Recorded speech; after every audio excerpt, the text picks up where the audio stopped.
Billionaire sees a homeless girl embarrassed on a blind date with only $3. What he did next is beyond imagination.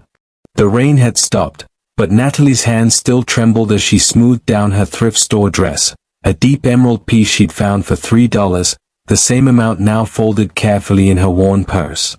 She sat at the corner booth of Romano's, the city's most exclusive restaurant, watching droplets slide down the floor-to-ceiling windows like tears she refused to shed. Her phone buzzed. Running late. Order whatever you want. Derek. She stared at the text, her stomach knotting tighter. Derek had insisted on this place when they matched online, promising her a night she'd never forget. He had no idea she'd been sleeping in her car for 2 weeks, that she showered at the gym using a day pass, that the address she'd given him belonged to the shelter where she volunteered. The waiter approached, young, polished, his smile practiced. "Good evening, miss. May I start you with something to drink?" "Just water, please. I'm waiting for someone." His eyes flickered to her simple dress, then to the empty chair across from her. "Of course. Though I should mention, we do require a credit card to hold the table during peak hours." Heat flooded her cheeks. "He'll be here any moment. He's covering dinner." The waiter's smile tightened. "I'll give you a few more minutes." Natalie's fingers traced the rim of her water glass, watching the other diners, women in designer dresses, men in tailored suits, all of them belonging in a world she could only glimpse from the outside.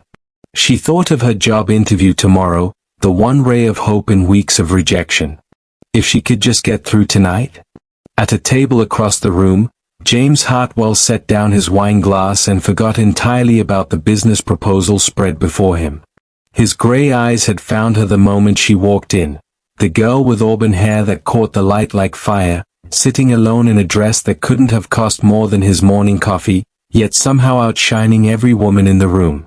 He'd built his empire on reading people, and everything about her posture spoke of quiet desperation masked by fierce pride.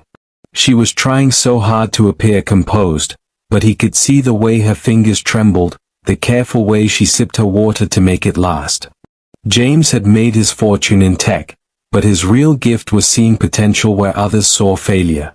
And looking at this woman, he saw something that made his chest tighten with an unfamiliar protectiveness.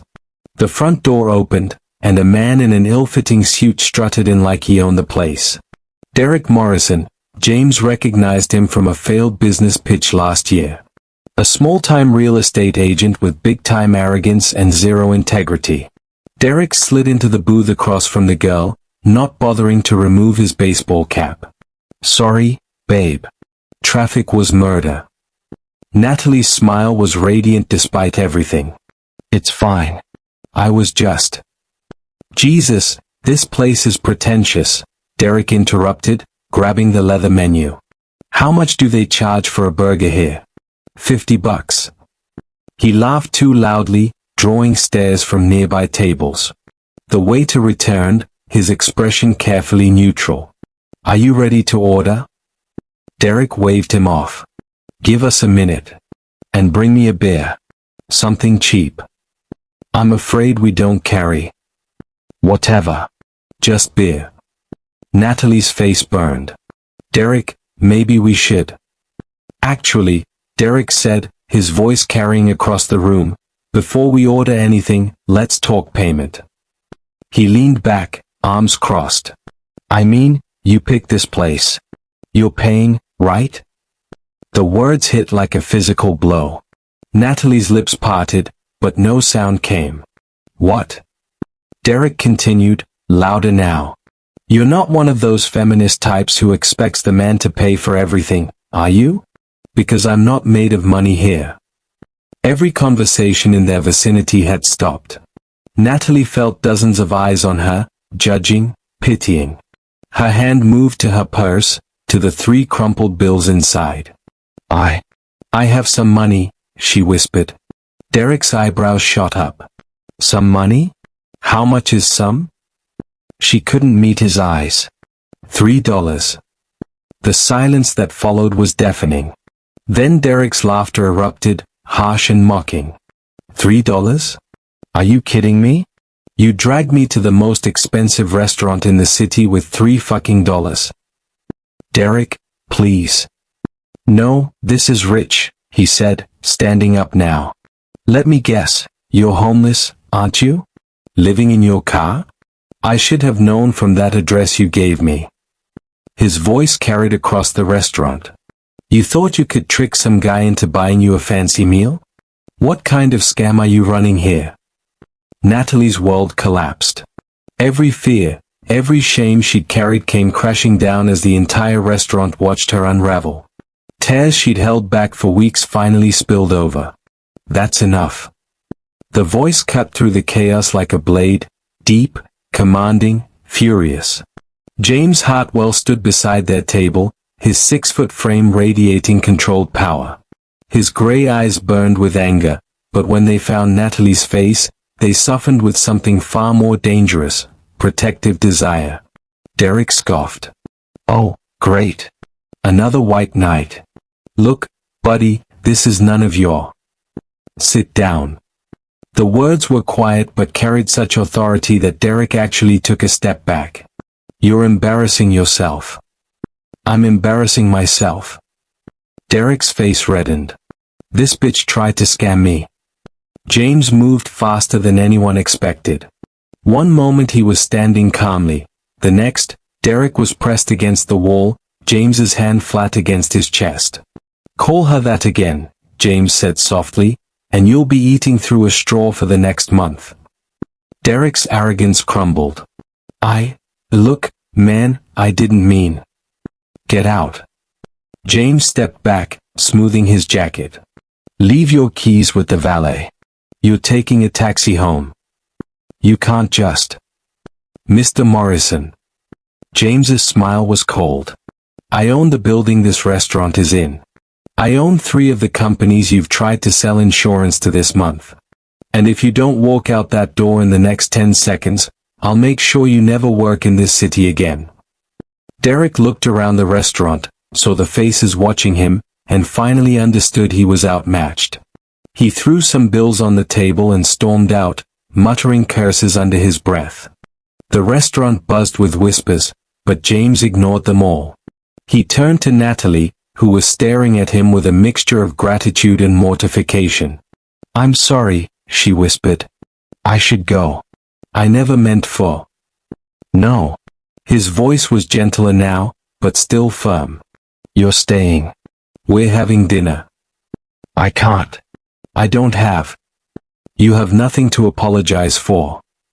He slid into the booth across from her, his presence immediately making the space feel intimate despite the crowd around them.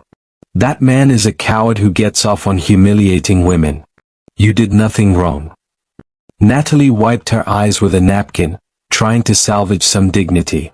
You don't understand. I really am homeless.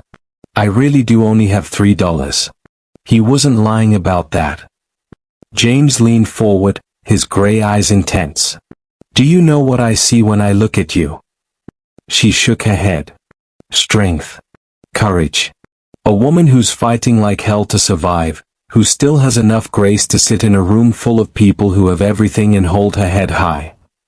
His fingers brushed across the table, almost touching hers. That's the most attractive thing I've ever seen. The waiter appeared, clearly nervous. Mr. Hartwell, sir, I apologize for the disturbance. Bring us a bottle of the Chateau Margaux 2010, James said without looking away from Natalie. And 2 of your finest steaks. And Marcus. The waiter straightened. If anyone in this restaurant has a problem with my guest, they can take it up with me personally. Of course, sir.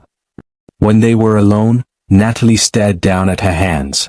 Why are you doing this? Because you intrigue me. His voice was low, intimate. Because in a world full of people who would sell their souls for money, you're sitting here broke and beautiful and real.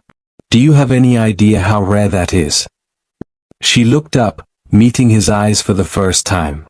The intensity there made her breath catch. I don't even know your name. James Hartwell. He smiled, and it transformed his entire face. And you are? Natalie Chen. The name came out barely above a whisper. Natalie. He said it like he was tasting something precious. Tell me your story. It's not very interesting. Let me be the judge of that. So she told him, about losing her job when the company downsized, about the eviction notice, about living in her car and showering at the gym. She told him about the job interview tomorrow, about the hope she was trying so hard to hold on to. James listened to every word, his expression growing more intense with each revelation. When the wine arrived, he poured for both of them, but neither touched their glasses. You're interviewing at Morrison & Associates, he said when she finished. She nodded. It's probably a long shot, but I know the owner. Richard Morrison. Good man, terrible taste in nephews. His lips curved in a slight smile. What position? Executive assistant. I know I don't look like much right now, but I have experience, and I work harder than anyone. Stop. His hand covered hers, and the contact sent electricity shooting up her arm. Don't apologize for your circumstances. They don't define you. Their steaks arrived, perfectly prepared, but Natalie barely tasted hers. She was too aware of James watching her, of the way his eyes seemed to see straight through to her soul. The wine made her bold. Can I ask you something? She said. Anything. What do you want from me? The question hung between them, loaded with possibility. James set down his wine glass, his gaze never wavering. Right now? I want to take you somewhere warm and safe. I want to run you a bath and watch you relax for the first time in weeks. I want to hold you while you sleep and make sure no one ever humiliates you again. His voice dropped lower. What I want is to take care of you, Natalie. The question is whether you'll let me. The air between them crackled with tension. Natalie felt something awakening inside her, something that had been dormant through months of struggle and fear. I don't take charity, she said softly. Good. I don't give it. He leaned closer, his voice a whisper that only she could hear. What I'm offering has nothing to do with charity and everything to do with the way you make me feel when I look at you. How do I make you feel? His eyes darkened. Like I want to possess you completely. Like I want to worship every inch of your body until you forget every moment of pain you've ever felt. Like I want to claim you so thoroughly that no man will ever dare treat you with anything less than reverence again. The words sent heat spiraling through her body. She'd never had a man speak to her like that, with such raw honesty, such barely contained desire. James? She breathed. Say yes. His thumb traced across her knuckles. Let me take you home. Let me show you what it feels like to be treasured. The restaurant faded away. There was only him, only the promise in his eyes, only the desperate need she'd been suppressing for so long. Yes, she whispered. James's penthouse overlooked the city like a kingdom, all glass and steel and breathtaking views. But Natalie barely noticed the luxury. Her attention was focused entirely on the man guiding her through rooms that whispered of wealth and power. Are you nervous? He asked, stopping before the floor-to-ceiling windows that faced the glittering skyline. Yes, she admitted. I don't usually. He turned to face her, his hands coming up to frame her face. We don't have to do anything you don't want to do. This isn't about payment or obligation. This is about desire, pure and simple. I want you, she whispered, the admission torn from her throat. I want you so much it scares me. His thumb traced her lower lip. You don't need to be scared. Not with me. Never with me. Then he was kissing her, and the world exploded into sensation. His lips were firm and demanding, claiming her mouth with a possessiveness that made her knees weak. She melted against him, her hands fisting in his shirt as he deepened the kiss. He pulled back, both of them breathing hard. Are you sure? Instead of answering, she reached for the buttons of his shirt. Her fingers trembled, but her resolve was steady. She wanted this. She wanted him. He caught her hands, stilling them. Slow, he murmured. We have all night. Let me savor this. His hands skimmed down her sides, finding the zipper at the back of her dress. He lowered it with agonizing slowness, his knuckles brushing her spine and making her shiver. The emerald fabric pulled at her feet, leaving her in simple white cotton that somehow felt more intimate than the most expensive lingerie. Beautiful, he breathed, his eyes worshipping every inch of exposed skin. So fucking beautiful. His shirt joined her dress on the floor, revealing a chest that spoke of hours in the gym. She reached out to touch him, her fingers tracing the defined muscles of his abdomen. Natalie. Her name was a prayer on his lips as he lifted her, carrying her toward the bedroom. He set her down beside his massive bed, then knelt before her, his hands resting on her hips. Tell me what you need. You, she gasped as his lips found the sensitive spot where her neck met her shoulder. Just you. He worshipped her body with a patience that bordered on torture, his mouth and hands mapping every curve, every sensitive spot that made her arch and moan. When she was trembling and desperate, he finally claimed her, their bodies joining in a rhythm as old as time. They moved together in perfect synchrony, two souls finding solace in each other's arms. He whispered her name like a mantra, told her how beautiful she was, how perfect, how his. And when she shattered in his arms, he followed her over the edge, both of them crying out in the darkness. Afterward, they lay tangled together, her head on his chest, his fingers stroking through her hair. What happens now? She asked softly. Now, he said, his voice rough with satisfaction, you let me take care of you. Tomorrow, you'll ace that interview. Richard owes me a favor or 10. But tonight. He tilted her chin up so she could see the promise in his eyes. Tonight, you're mine. And after tonight. His smile was pure male satisfaction. After tonight, you'll realize that this isn't just about one night. This is about forever. The next morning, James drove her to the interview himself, but not before outfitting her in a designer suit that fit like it was made for her. She looked like she belonged in the boardroom, confident and capable. Remember, he said, adjusting her collar with intimate familiarity, you don't need this job. You deserve it. The interview went better than she could have hoped. Richard Morrison was impressed with her credentials, her passion, her obvious intelligence. When he offered her the position on the spot, she knew it wasn't just James's influence, it was her own merit finally being recognized.